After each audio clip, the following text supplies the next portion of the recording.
After looking at the story, The Mustache, we're going to change direction a little bit and read a news article called Who We Really Are.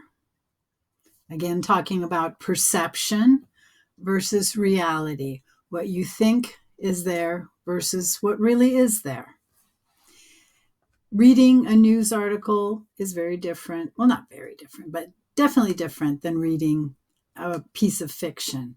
So we need to look at some of the information here, what you analyze in reviewing a news article. So this particular one is a human interest story. So it's different from a news story that's pretty much facts. You have a lot of opinion and a lot of personality, naturally, in a human interest story. So as you're reading it, and let me make this just a wee bit larger. There we go. Ooh, really nice. I didn't know I could do that.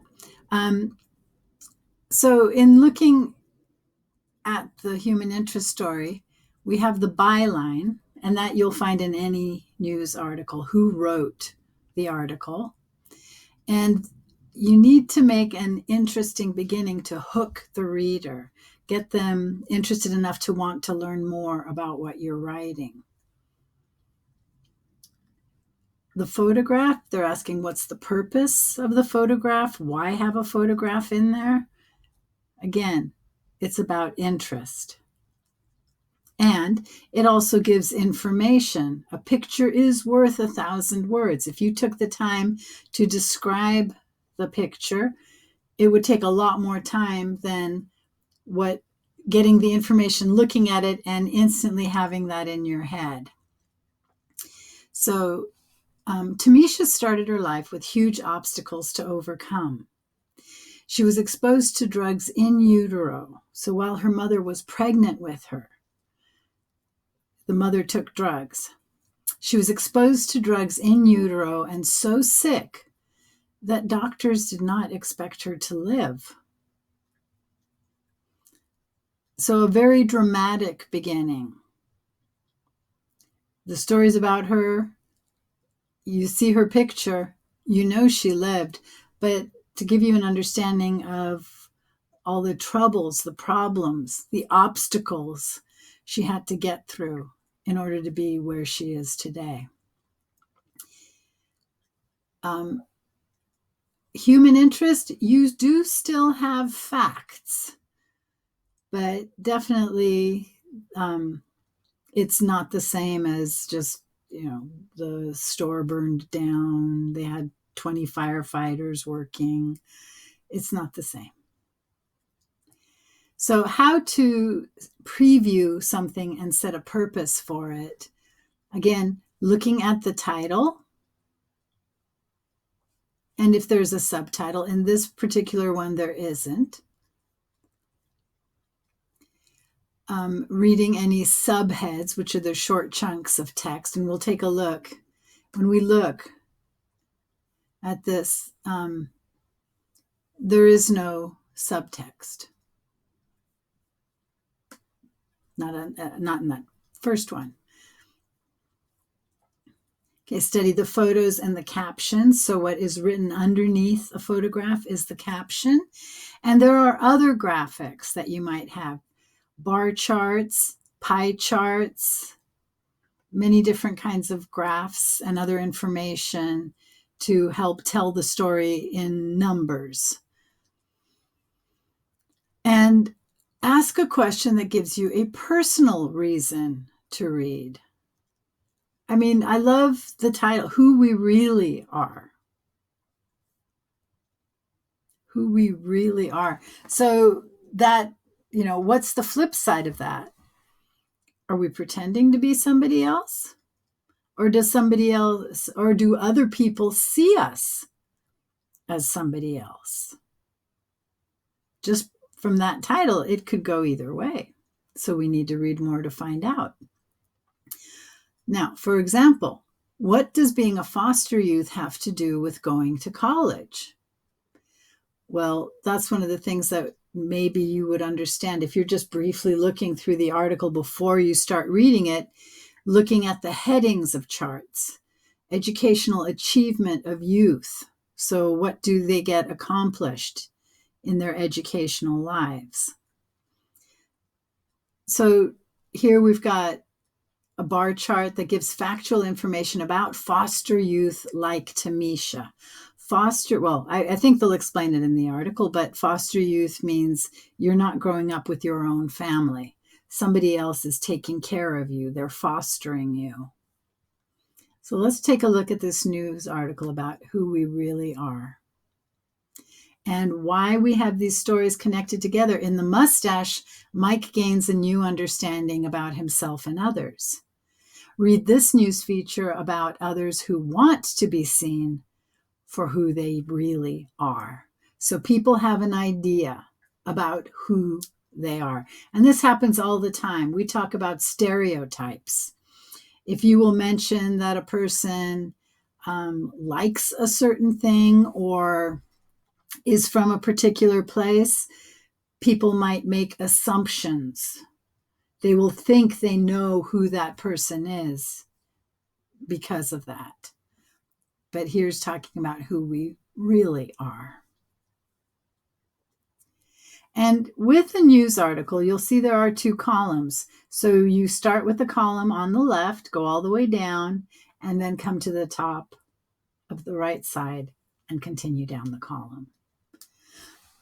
Again, the words on the bottom, key vocabulary. This is vocabulary that was part of the initial Quizlet set, and some other words that are specific to this story that you might need help understanding. And you will find those words bold here within the article. To Who We Really Are by Joshunda Sanders.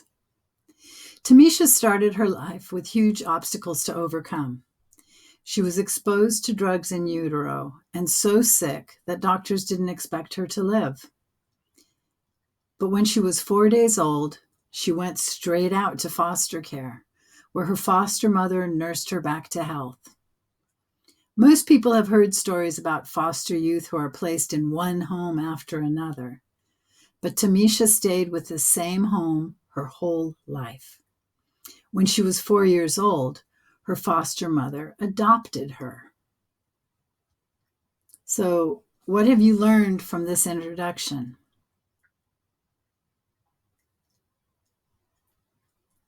You've learned something about the obstacles of Tamisha. She wasn't raised with the mother who gave birth to her. She was taken temporarily to a foster mother, and some foster parents do.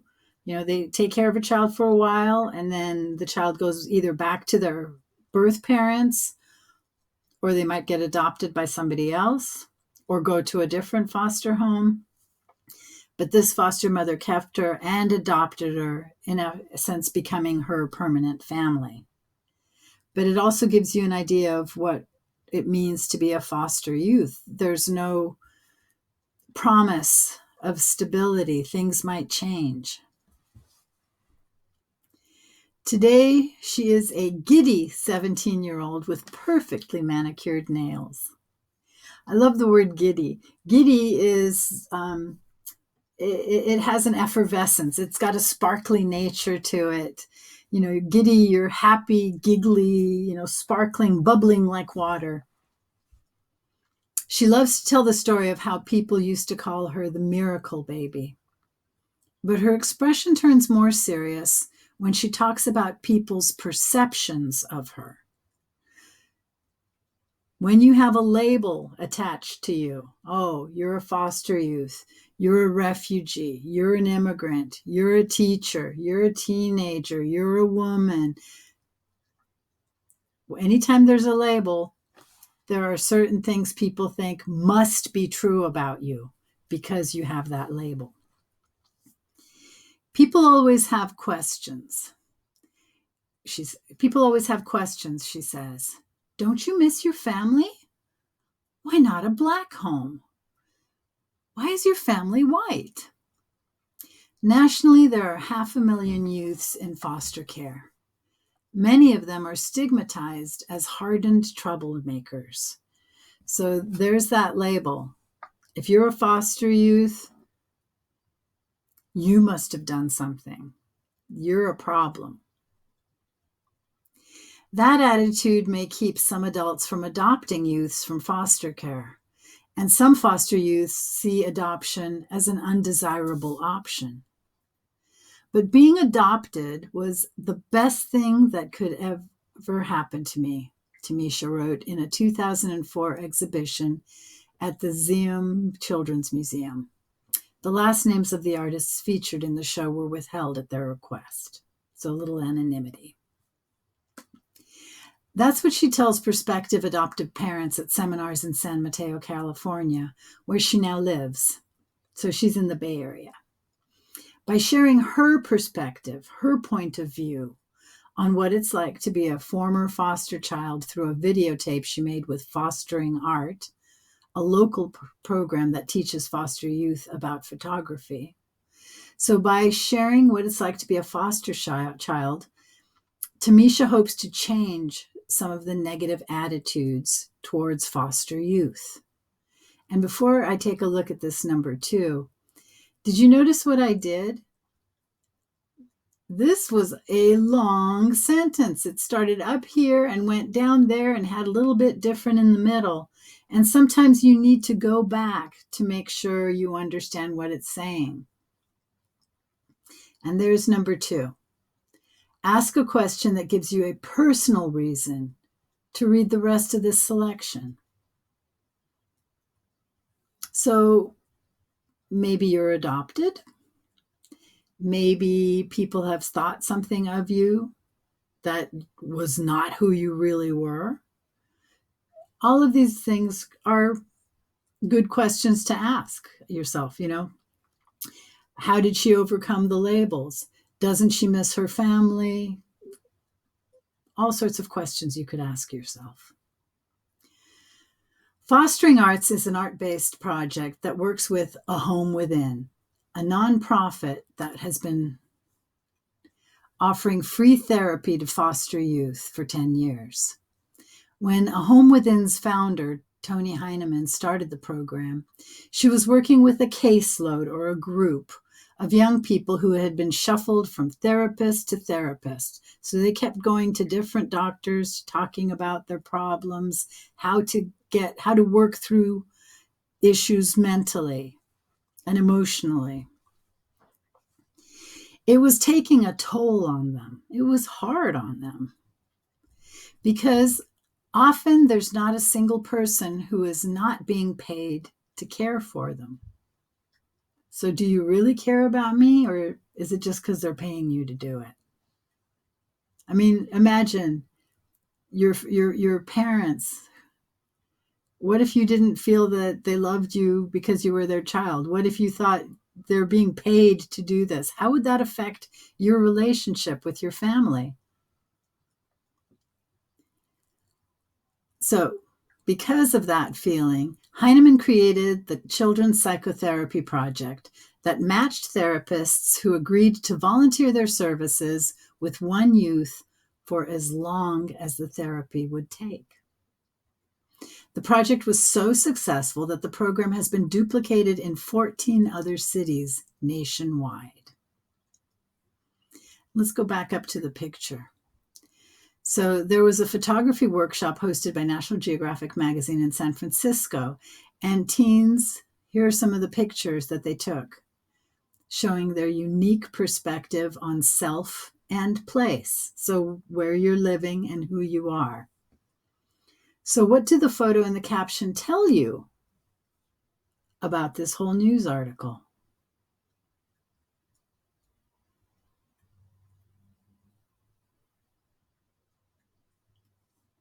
Different things for different people. In 2004, A Home Within started Fostering Art as another outlet for foster youth to express their feelings about the world they live in. There will be some horrible story in Newsweek, and then everyone is thinking about foster kids for a while, Heineman said. But it's hard over time to understand what it's like to be raised by someone else's parents. Fostering art helps foster youths empower themselves, not depending on someone else to help you out, but finding help from within yourself. At the same time, it educates the community about the day-to-day realities of foster care that are rarely seen. People don't understand what it takes to foster someone. Very often, we just don't think about who foster kids are, she said. For example, it's foster youth. So what happens when you turn 18 and you're an adult? In most states, you're on your own. The minute you're 18, that's it. Get out of this house, you're on your own. Can you imagine being that abandoned? And if you show people foster kids through art, they can stop and look at it, and it stays with them longer. Plus, young people often asked her for a mental health approach that wasn't just 50 minutes sitting in a room talking to someone, Heinemann added. This is a very more interesting way to express yourself artistically. On a mustard yellow wall at Zeum, 2 white pages explain fostering art's mission. We are special and unique. We are foster kids, intelligent, human beings, not the people who become outcasts of the world, hoodlums and drug dealers. People with a deeper understanding of the world, because we've been through things many people haven't. So what do the words in the quotation marks add to this selection?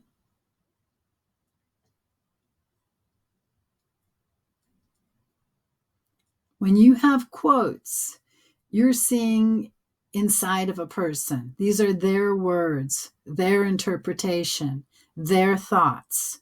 It's more than just facts. The exhibition provides a window into the world with photographs and a multimedia display that includes a videotape of the group as they read their poetry and thoughts about home, life, and who they are. Each photographer has a sunken box containing their portraits and artifacts. Tamisha's box includes a picture of her smiling at the center, her braces still on. On the left side of the installation, there's a cluster of photographs from her childhood. On the right, pictures of her now with her family and friends. And here's one of those charts. So general population, just people in general, teenagers living at home, and then foster youth. So you can see most foster youth do finish high school. Greater proportion of the foster youth than the general population. But when it comes to higher education, in other words, the stuff that happens after you're 18, the numbers are a lot less. We're invisible to the media and just about everyone else out there, writes Delphinea, 16. No matter, she does well for herself and lists, beside her picture, a long group of positive accomplishments. She gets good grades, she's engaged, and she's only been late to class twice this year. And she also has, if she does say so herself, a beautiful smile. Good to have some self-esteem. This group is a gateway to freedom, a way to express yourself without someone judging, another sheet reads. Our hope for the show is to be a messenger, to tell people about ourselves and what we do, to tell our stories. We hope you will get to know who we really are. So at the beginning, you were asked to set a question for yourself, and maybe some questions came up as you were reading this. Did it get answered? did your question affect your reading? So because of the question you had, were you looking for certain things? Anything surprise you because it wasn't the answer you thought you might get? Perception again. So in our Flipgrid and in our written items, so what do you think the writer's main message is? Did Tamisha's story change your perspective about foster youth? And if you didn't have enough of a perspective of foster youth before, do you have some questions now about foster youth? So did you learn more? Do you want to learn more? Did it change your mind about what you already knew? And what makes this a news feature and not a news story? So a feature, not a story. Human interest. So, what did you learn about foster youth? You're going to write a paragraph as a preparation for your Flipgrid with 2 or more points of information, and then explain what you would most want others to learn by reading this article and why. What could they learn that you think is important that they should know? Okay. So writing about this now here is a preparation, and then you'll be sharing that information in your Flipgrid. Thanks for reading this together with me. Till next time.